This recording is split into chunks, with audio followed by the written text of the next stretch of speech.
today we are talking about empowering teams, avoiding micromanagement, and the balance of leadership. So this is just a little bit about me. I'm Sarah Gruneisen. I'm a director of engineering and the founder of Avagasso Coaching. And this is a little bit about me. I was a software engineer since the late 90s.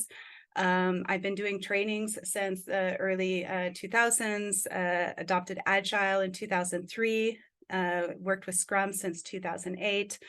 And I started my leadership journey back in 2008 also. Have been working with liberating structures since 2017 and stepped into coaching officially certified in 2019. So this is just a bit about me and where my knowledge for today's webinar is coming from. You may ask why this particular topic is important for DevOps or for engineering. And it's because of what I've listed here. In DevOps, because of the dual nature, dragons can both empower and devastate. So if you imagine leaders, you can empower others, but you can also destroy them. Just like a dragon's flight, you need to be able to be fast and you need to be able to move, and micromanagement slows things down. You also need innovation in order to work in IT. And unfortunately, when leaders are guarding everything and micromanaging everything, innovation is destroyed or not possible. Also, unified strength. In order to have innovation, you need collaboration, and micromanagement wipes out the ability to collaborate in your teams. You need a visionary sight, and you can only have this big picture view when everything is transparent, everyone is sharing, and there's this expertise which is spreading beyond your silo. So if you really want to be able to innovate, you want technology to reach to its highest possibilities, and you want passion to flow, micromanagement really is something that needs to be addressed. I need to let someone into the meeting. 1 second. I'm going to stop having a waiting room so I don't get disturbed next time. There we go. So let me proceed. So why is micromanagement relevant? In a recent study by Account Temps, so this was back in February 2023, it shows that 59% of people have been managed by a micromanager. That is more than half. And of those people that have been reported that they were micromanaged, 68% said it decreased their morale, and 55% claimed that it hurt their productivity. So this is a relevant problem. It's not something that barely occurs.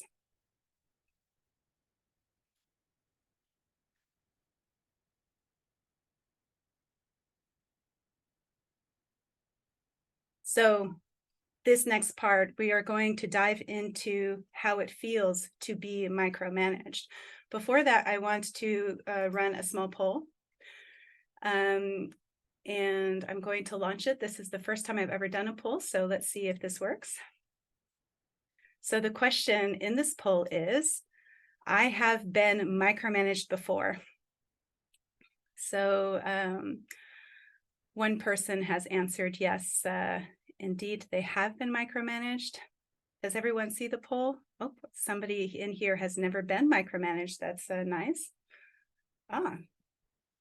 So a lot of people in this particular room have not been micromanaged. Perhaps you're on the other side of the micromanaging beast in here, and you just want to learn about it, and you'll learn about that after this next part. So let's dive into what does it look like when you are micromanaged? When you feel like you're being watched, you have no room for autonomy. Everywhere you look, there are eyes looking at you and what you're doing. You get excessive amounts of feedback. You're feeling like everything you're doing is getting commented on. Did you do the right thing? Did you do it in the right way? Have you even done it? Are the kind of questions that come. You find yourself hesitating to take action. You're afraid to move forward. You feel as if you aren't taking as much initiative as you feel you could. And fear starts to trickle into your spirit. You're starting to check, do I have the guidelines? Do I know what to do? And your feeling of being able to overcome challenges starts to diminish. I need to put someone on mute here. Let me just do that quickly. Here we go. You start to feel stressed, pressure in your chest on a regular basis, and burnout starts to creep in. You feel exhausted. You feel dissatisfied. And at the end, you start to even question your worth. You start to think, can I even do this? Am I the right woman or man for this job? You start to wonder, should I even think about changing my entire career?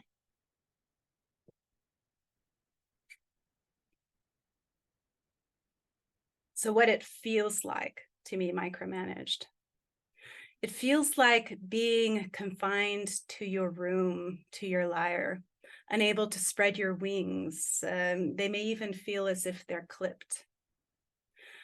The constant oversight feels like everything that you do is at question. Am I doing the right things?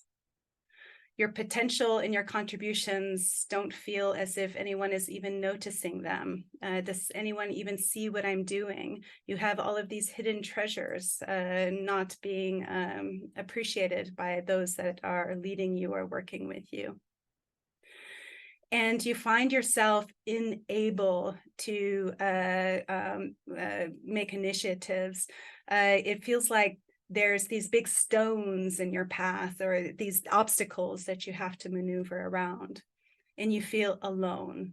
You feel as if you don't even really want to participate in team events anymore or in conversations. You may find yourself hiding from others, and you feel drained. You feel a persistent suck of energy. You leave work feeling like, I wish my weekend was a week long.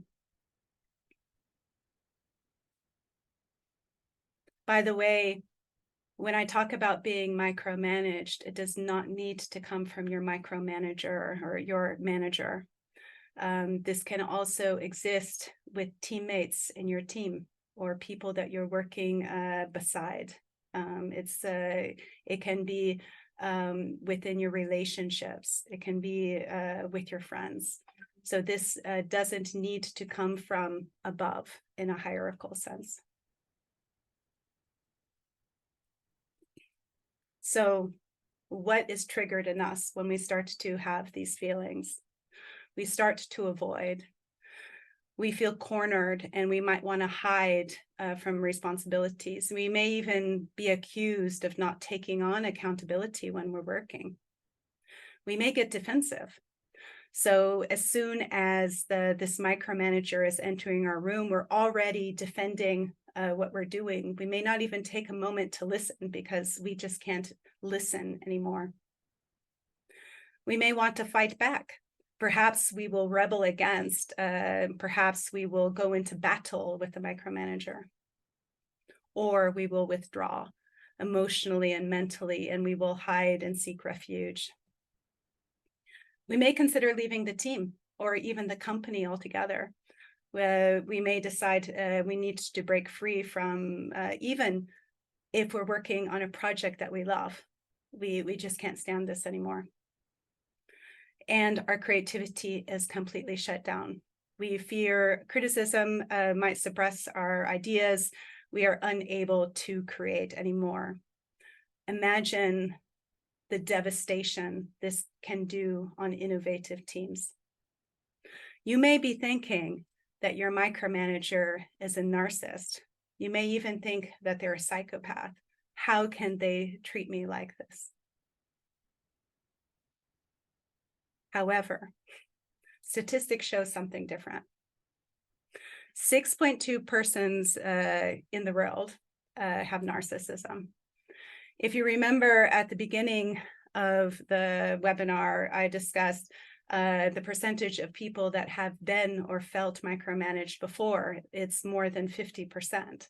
So likely this particular person being a narcissist is quite low. However, there is this statistic if you're working in upper management, so with other CEOs or let's say C-suites, the percentage is higher because narcissists and psychopaths are more drawn to these power positions. But for normal working in teams, working with your Scrum Master, working with other people, the likelihood is actually quite low. 7.7% of men and 4.8% of women are having a narcissism, and young adults are having more narcissism than older. So the older we get, it's less prevalent. And when it comes to psychopaths, only 1.2%, and this is a US specific percentage, but it's something similar worldwide, of people have actual psychopath. So the likelihood is low. So there must be another way that we can deal with this micromanager in our life. And this is what we can do instead. This is what I call the courageous conversation. So imagine you're in this situation with your manager, or maybe a teammate, maybe it's even your best friend. And you find that they are giving you this feeling that I mentioned before on a regular basis. You don't feel like you have any autonomy. You find that every move that you do is getting questioned. You can have a conversation instead. What's important about a conversation which is courageous is it's starting with the intention. And very often I inform people that there might be a pause between step one and the rest of the steps. It could even take a day before you can continue to step two, because this is where you're going to address that a conversation needs to be had. So let's say it's Alice here and she is micromanaging me, or I feel like I'm being micromanaged. Notice I said I feel like I'm being micromanaged. It could be that her behaviors do not give someone else that same feeling. But for me, I may feel it. So the way I would start that conversation is I would say, hey, Alice, I would really love to collaborate with you. I love it when we do great projects together, and I want to be able to do good work together. Do you have the same intention as I do? If this person doesn't have the same intention, they don't want to collaborate with you, they don't want to do good work with you, then there's no use to continue with steps 2 and plus. So you need to be able to have that pause and make sure that you see eye to eye, that you actually want to accomplish the same thing together. So now let's hope that this person which you feel is micromanaging you has that same intention. They want to do good work with you. Then you can start with step 2. Step 2 is all about facts. These cannot be disputed. So in this case, it could be that Alice here, she is checking in on my work 2, 3, 4, 5 times a day. She's writing a message, have you done that task that we agreed on? Have you done it the right way? Can I check it to make sure that it has the right quality? And this is something factual. This is something that I can say, I see that you check my my progress 3 to 5 times daily. This is something a person can't dispute. It's either a fact or it's not a fact. So the conversation can continue. The next part is I feel. What's really important about I feel. This is, I feel, Alice, you're a micromanager. That doesn't work. That's not a feeling. That's an accusation. That is me accusing her of something. Like I said, it could be that she checks on other people 3 to 5 times a day and they don't feel micromanaged. They're okay with it. They may even like it. The I feel is about how I feel inside. What are my emotions? And it's not about I think, it's I feel. And in this situation, I feel frustrated. I feel irritated. I may feel angry. I may feel depleted or unmotivated. This is something Alice cannot dispute. She cannot say, no, you don't feel that, because my feelings are real to me. Now, is she the cause of that feeling? That's very complicated, because my feelings can come from a lifetime of experience. Perhaps I have trauma from my childhood, which a parent was getting on my ass all the time, and I feel specifically triggered by the behavior that Alice is having. But the ownership of that feeling and saying that this thing that you're doing is making me feel like this allows us to have the conversation without her feeling attacked. I did not just call her a micromanager. I did not say, I feel that you just don't care. I feel that you are obsessed with quality. That is not a feeling. That is an accusation. It's a judgment, and it will only cause defenses. So now we proceed. This is what I need. What you need is right for you and always right for you. In this situation, if I lean on my values of autonomy and trust, what I need are for those values to be honored. In order for me to be able to work with Alice or anyone, I need to be trusted. It's one of my core values. So in this particular case, I may even say, you know what, Alice, one of my values is autonomy. And in this situation, it's leaving it difficult for me to honor this core value I have. And I need for you to allow me to first seek to discover a solution on my own. And I need you to trust that I'll follow through as I said I would. This is you stating what you need in order to have this collaboration go back to number one, so that we can do what we intend to do together. It's okay to ask for what you need. I really don't agree with compromise. Compromise is compromising on someone's values. So this is saying then your values are more important than mine, and we're just going to just forget about it and move forward. This here is about a consensus. This is what I need in order to function in this situation. So after that, this is what you state you would like to happen. In this particular case, I ask that you empower and trust me that I will do my work as I said I would. That we agreed that I would check in on Friday if I'm doing my work on time, and that we can honor that agreement. This is the part of the conversation where there's give and take, because now it's time for you to ask, say, what do you think about this? What do you need? What are your values? Perhaps Alice, in this case, which had to leave to the other meeting that she had, perhaps for her, one of her values is quality. Maybe one of her values is being on time. Maybe she's a very process-oriented person. So she may say, yeah, what I need is a high quality product. I need things to be on time. Otherwise, I feel stressed. Okay, how about you empower me to deliver what we agreed on? And instead of waiting until Friday, what if I give you a small status update at the end of each day, giving you a short thumbs up or thumbs down if I'm on track?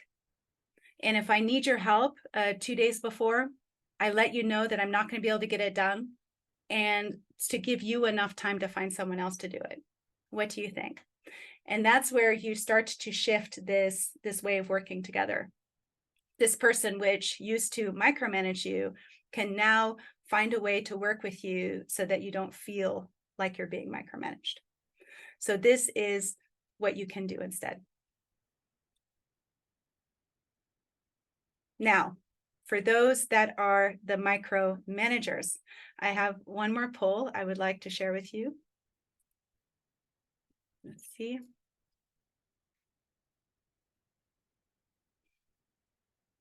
I micromanaged someone before. Do you see it?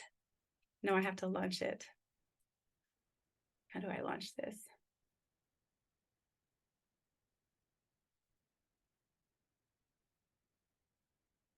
Oh, I have to end the other one. There we go. I micromanaged someone before. Do you feel like maybe it could be someone at your workplace? It could be that you're a micromanaging partner.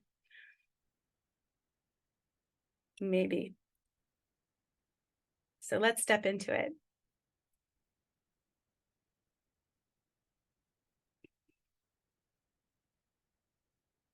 What does it look like to be the micromanager? You have frequent updates.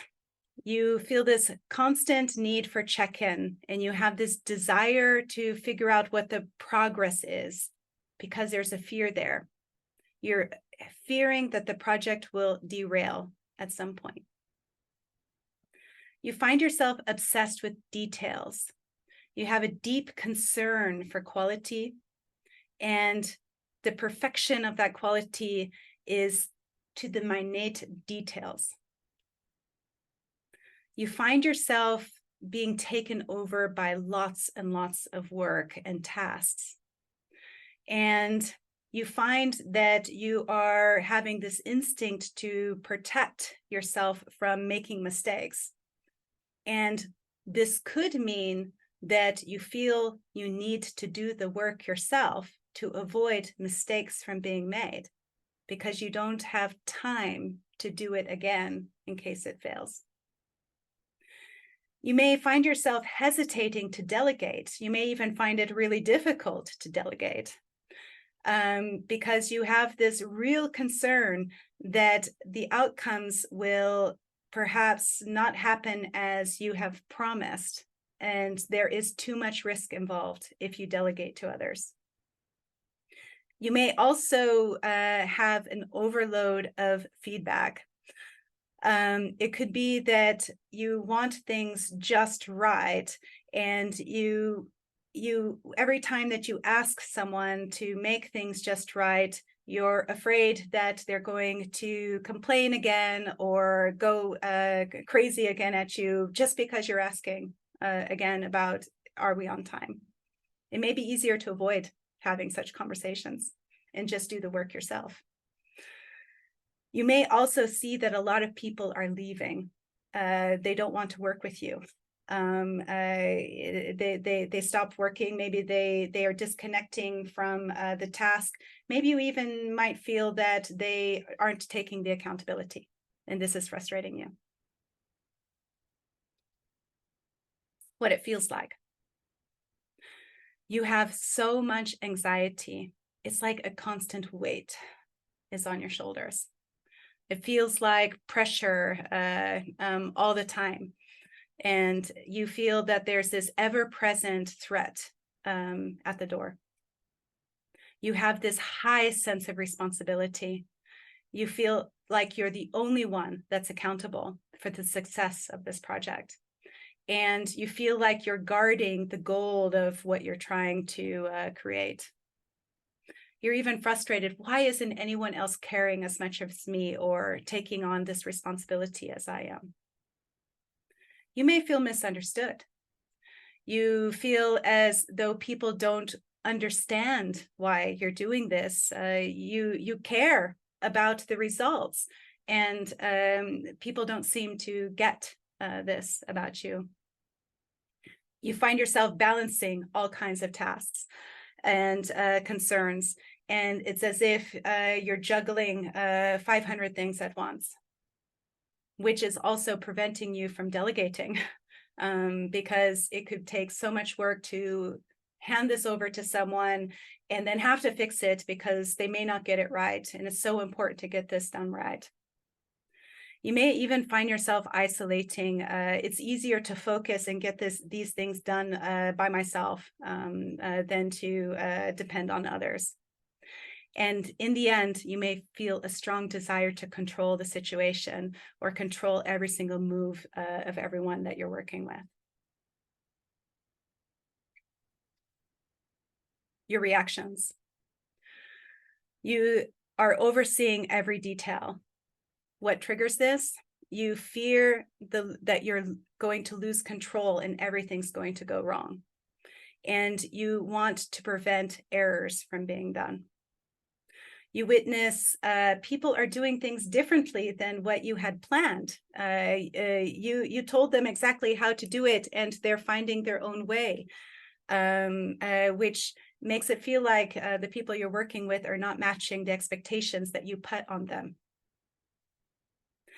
It could be that you are uncertain about the judgment of the people you're working with. Maybe you can't even trust their decision-making. You feel you need to validate or correct decisions in order to get the things done right. You may, again, avoid delegation.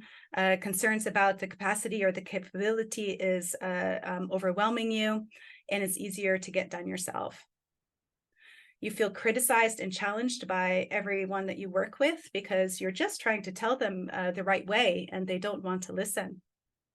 And you really want to be able to maintain this authority and be able to move forward to produce the best quality ever. Your stress is so high. It's a guaranteed way to take off a few years of your life, because to be this person that is holding on in micromanaging like this means elevated stress all the time, and in order to be successful. And as before, you are thinking your team is lazy, the people you're working with are lazy, and they just don't care. And this is where we go into the autonomy of trust. Without trust, there's no autonomy. And without autonomy, there's no trust. They're like pillars that lean on each other. There is an acronym which Brené Brown explained in one of her books. It's called Braving. Because trust is really this abstract term. It's very hard to explain why I don't trust you. But if you break it down into small parts, it's easier to have the conversation. Because imagine you're going to want to have a brave conversation with the people you're working with if you are the one micromanaging. Why don't you trust this person you're working with? The way she breaks it down is boundaries. Perhaps you have not agreed on expectations. You don't have the right set of boundaries. Or this person you're working with is not reliable. Perhaps you have organized meetings to happen every day at 8 in the morning. They come sometimes, they don't come other times, so the reliability is not there. Or accountability. Perhaps they have broken the whole system and they just said that it wasn't them, or they don't care about it, or something like this. Vault is about keeping secrets when you are working together. Perhaps you have shared one of your concerns and you find everyone else talking about it. Integrity is when people do not act in a way in accordance to their values on a regular basis. So you don't even know who they are. You don't know how they will act in a particular situation. Judgment, they're judging you. They're judging you as a micromanager, for example, instead of really trying to get to the root of it. Why are we having this situation together? And generosity is another one that's a big deal in this situation. Generosity is giving people the space to know that they're doing their best and they want the best out of the situation. Maybe we do it wrong. Maybe we make some mistakes. Maybe we're micromanaging a little bit, but I know that you don't want to micromanage me. I know that you're probably not a narcissist. You're just having difficulty in getting what you need here. These are the things which are included when you want to build trust with someone. And there's something here that I've also listed, which is coming from deeper things that might be causing our micromanagement issues. It could be that we have abandonment in our past. Maybe we have failure as one of our schemas. Maybe we have unrelenting standards as one of our schemas. And these are things coming from our childhood. They are causing us in a way to behave in a certain way. And this can take a lot of work to break out of these schemas. So these are a lot of the reason in which micromanagers micromanage. I'm not going to dig deep into this conversation. This is something which we can build on at another time. But as you can see, if you are the micromanager, you can also change the way you address it. You can start with intention. You can address what you see. It could be one of the elements of trust.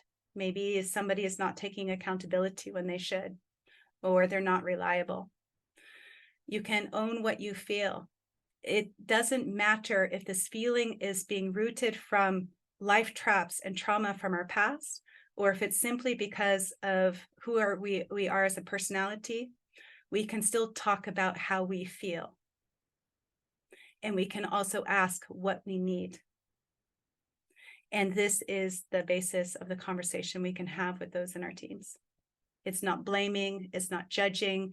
It's really about how to create a situation where everyone's values can be honored in the room.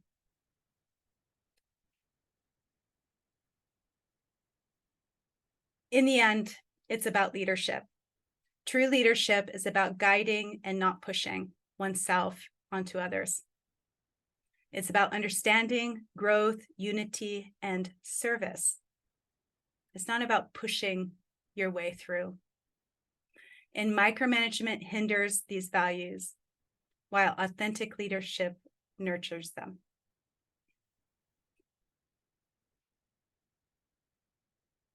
The stages of psychological development. If you take a look at step 5, self-actualizing, this is where values start to have a place. In order to have a courageous conversation, you need to know what you value. So when you think about, I want to be able to have this conversation, you may not even have the tools yet to be able to have this conversation, because you need to be able to differentiate, individualize, self-actualize way before you can have the conversation with someone and move forward with someone on this. Now, you want to lead. It's exactly the same formula. You need to be able to differentiate yourself from others. You need to be able to individuate yourself and self-actualize. What do I need in order to prosper? You need to understand that someone might be doing something and triggering you, but it could be that the same behavior that they have is not triggering others. And you can't know this if you don't know yourself well enough. And you want to serve others, you need to be at level 7. Otherwise, you could be damaging others in your path.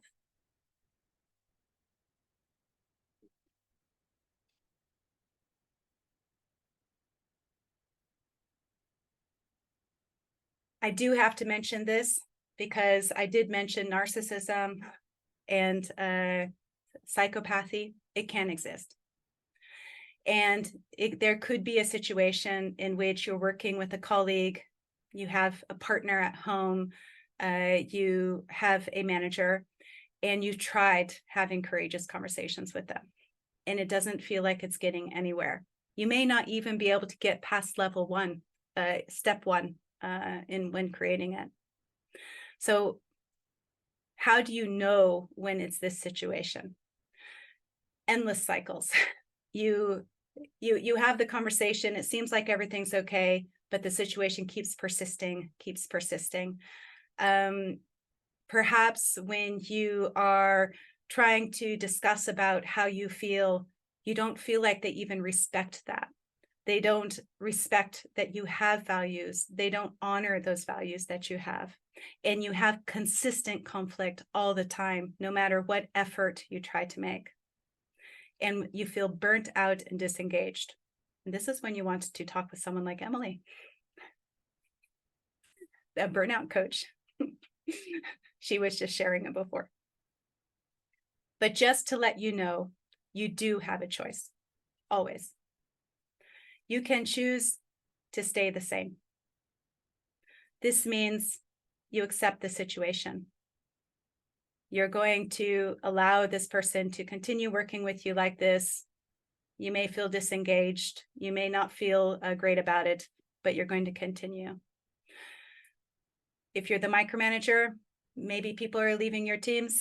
Maybe it doesn't feel like you're getting enough out of them, but you choose to stay the same. The second choice, you choose to change. As the micromanager, perhaps you choose to change the way you have conversations.